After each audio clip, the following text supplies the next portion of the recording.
Halo sobat semua, selamat datang kembali di channel novel kita. Sebelum kita lanjutkan ceritanya ini, ayo jangan lupa subscribe, like, komen, share, dan nyalakan lonceng notifikasinya agar mendapatkan notifikasi video terbaru ketika Mimin upload videonya.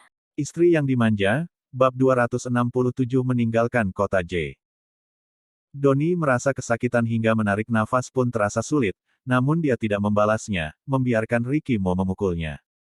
Saat ini James Gu juga segera datang, dengan cepat dia menahan lengan Ricky Mo. Ricky, tenanglah sedikit. Saat ini Ricky Mo telah kehilangan akal sehatnya, dan tidak bisa lagi mendengarkan ucapan James Gu, bahkan dia juga memukul James Gu.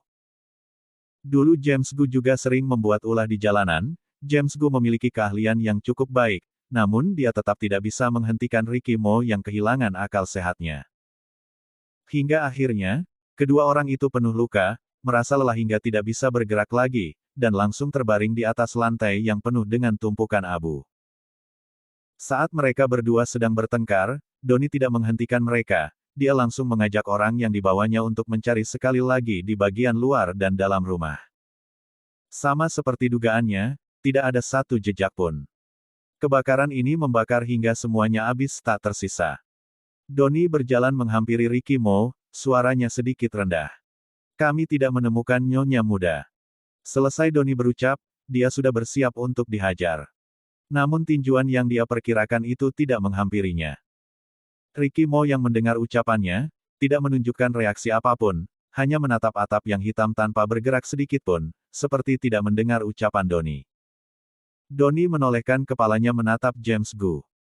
James Gu mengulurkan tangannya mengusap sudut bibirnya, kemudian membalikkan tubuhnya mengeluarkan liur bercampur darah ke tumpukan abu itu. Jangan pedulikan dia, biarkan dia menggila. Sialan, bahkan aku tidak bisa bangkit berdiri, Doni cepat bantu aku. Doni berjalan memapah James Gu. James Gu terhuyung sejenak kemudian baru berdiri dengan stabil. Tadi Ricky Mo memukulnya dengan sangat kuat. Jika bukan karena dia pernah berlatih ilmu bela diri, sehingga masih bisa melawan Ricky Mo, jika tidak mungkin saat ini dirinya sudah berada di ruang gawat darurat. Karena terluka, James Gu menghela nafas dalam, berucap pelan pada Doni yang ada di sampingnya. Biarkan tuanmu itu untuk tenang sejenak, tidak perlu memperdulikannya. Walaupun Doni sedikit tidak tenang, namun dia menganggukkan kepalanya. James Gu berjalan keluar dengan dipapa oleh Doni, dan menemukan para reporter yang membelakangi rumah yang terbakar habis sedang melakukan wawancara langsung. James Gu langsung terburu-buru berputar ke sisi lain masuk ke dalam mobil. Namun Doni tidak seberuntung itu. Mata reporter yang tajam itu melihat Doni, dan langsung mengelilinginya. Apakah kamu adalah bawahan Tuan Muda Mo? Apa Nyonya Muda Mo masih berada di dalam? Apakah dia bunuh diri karena menghindari hukuman? Tadi aku melihat Tuan Muda Mo masuk ke dalam, apa yang dia lakukan di dalam, kapan akan keluar? Kudengar hari ini Nyonya Muda Mo mendapat panggilan dari pengadilan, hari ini dia memutuskan untuk bunuh diri, bukankah membuktikan, jika memang dia yang mendorong kakek Mo dari tangga? Petik 2. Pertanyaan para reporter itu semuanya seputar Amanda Mu, satu demi satu melontarkan pertanyaan yang tajam. Doni hanya berucap dengan dingin. Tidak ada komentar. Kemudian, pengawal langsung datang mengusir para reporter. Sebuah desa di sisi utara kota J, sebuah kedai mie yang usang. Amanda Mu duduk di depan meja makan, di depannya terletak semangkuk mie telur yang masih hangat, dia mengangkat pandangannya melihat televisi yang sedang menyiarkan berita. Siang ini, sebuah rumah mewah yang terletak di pertengahan gunung terbakar di kota ini. Menurut informasi yang dipercaya, rumah ini adalah rumah Ricky Mo, pewaris perusahaan Mo. Kemudian gambar di layar berubah, menjadi laporan reporter yang berada di lokasi rumah itu. Mengikuti kamera, Amanda Mu melihat rumah yang pernah terlihat megah itu, telah menjadi sebuah reruntuhan. Terlihat bayangan Doni di dalam kamera. Doni yang memakai setelan jas, di dalam kamera bisa terlihat terdapat abu di wajahnya. Amanda Mu berpikir, pasti karena Doni membawa orang masuk ke rumah untuk mencarinya, maka penampilannya menjadi seperti itu.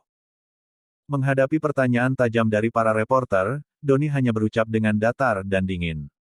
Tidak ada komentar. Orang bawahan Ricky Mo, tidak ada yang berperilaku baik, sedangkan Donnie juga bukan hanya seorang asisten biasa, kemampuannya jauh lebih kuat daripada seorang asisten. Pemilik kedai mie ini adalah seorang parubaya. Melihat Amanda Mu yang sedang menonton berita, dia duduk di sampingnya berucap sambil berdecak. Rumah orang kaya ini, banyak benar salahnya, ku dengar gadis itu baru berusia 20-an. Putriku masuk ke universitas juga di usia ini, Aish, sungguh sangat disayangkan. Amanda Mu yang mendengar hal itu, mengulurkan tangannya menurunkan sedikit topi yang dikenakannya, kemudian mengambil sumpit dan memakan mie itu. Kemudian berucap tanpa pikir. Kudengar orang-orang mengatakan wanita itu bunuh diri karena menghindari hukuman. Kemudian pemilik itu kembali melanjutkan. Melakukan kejahatan sebesar apapun jika tidak berpikir panjang maka ingin bunuh diri, menurutmu masalah soal kakekmu. Kudengar kakekmu tidak meninggal, situasi seperti ini paling parah hukuman selama beberapa tahun kan. Amanda Mu memakan mie-nya, mengaduk mie itu dan berucap. Belum tentu, bagaimana jika keluargamu merasa mengurungnya selama beberapa tahun, tetap tidak bisa memedam amarah mereka. Ditambah lagi keluargamu memiliki kekuasaan yang besar, akhir dari gadis ini semuanya pasti bergantung pada ucapan keluarga Mo kan. Tidak mungkin sekejam itu, bagaimanapun dia itu istri dari tuan muda Mo. Amanda Mu tertawa sejenak, tidak berucap apapun lagi. Selesai Amanda Mu menghabiskan mie-nya, dia mengeluarkan sebuah kotak dari dalam tas. Benda kesayangan Ricky Mo, kotak ballpoint yang dikunci di dalam laci. Dia sangat jarang melihat Ricky Mo bisa sangat menyayangi suatu benda. Sebelumnya saat dia naik ke atas menuangkan bensin, setelah dia pikir-pikir dia tidak terlalu tega, jadi dia mengeluarkannya. Kode berangkas juga sangat mudah, yaitu menggunakan hari ulang tahun Ricky Mo, dia mencobanya satu kali dan langsung terbuka.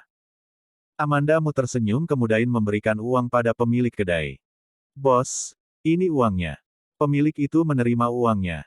Aish, tunggu sebentar aku akan mengambil kembalian. Kebetulan samping kedai mie itu adalah tempat pengiriman barang. Amanda Mu membawa kotak itu berjalan ke sana. Aku ingin mengirim barang. Di depan pintu itu terdapat banyak barang, sang pemilik juga tidak mengangkat kepalanya. Kirim kemana? Amanda Mu berucap dengan pelan. Kota yang sama, media sending. 20.000, sang pemilik melihat benda yang ada di tangan Amanda Mu, kemudian memberikan sebuah kertas. Amanda Mu membungkus kotak itu dengan rapi, di kolom penerima tertulis nama James Gu, kemudian menambahkan 2 huruf, XN, di belakangnya. Tulisannya sangat kecil, tidak begitu terlihat. Dia menyalakan api membakar rumah itu, bukan untuk membuat dirinya berpura-pura bunuh diri, tapi untuk kabur keluar. Ricky Mo sangat pintar, tentu saja tidak sama seperti orang-orang di luar sana, yang mengira dirinya meninggal.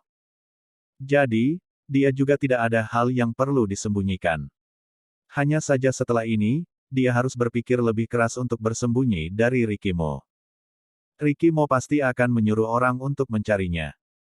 Sedangkan kasus kakek Mo, pasti akan ditunda sementara, karena kebakaran ini yang menyebabkan ketidakjelasan akan hidup dan mati dirinya. Semuanya akan berjalan semestinya, sesuai dengan rencana. Hanya saja, Amanda Mu mengulurkan tangannya menyentuh perutnya sendiri. Kehadiran anak ini membuat rencananya berantakan. Sekarang masih berusia sangat kecil, saat musim dingin mengenakan pakaian yang tebal tidak akan terlihat.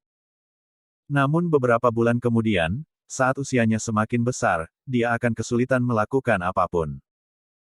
Sedangkan yang ingin dia lakukan sekarang adalah, meninggalkan kota J, membuat Ricky Mo tidak dapat menemukannya.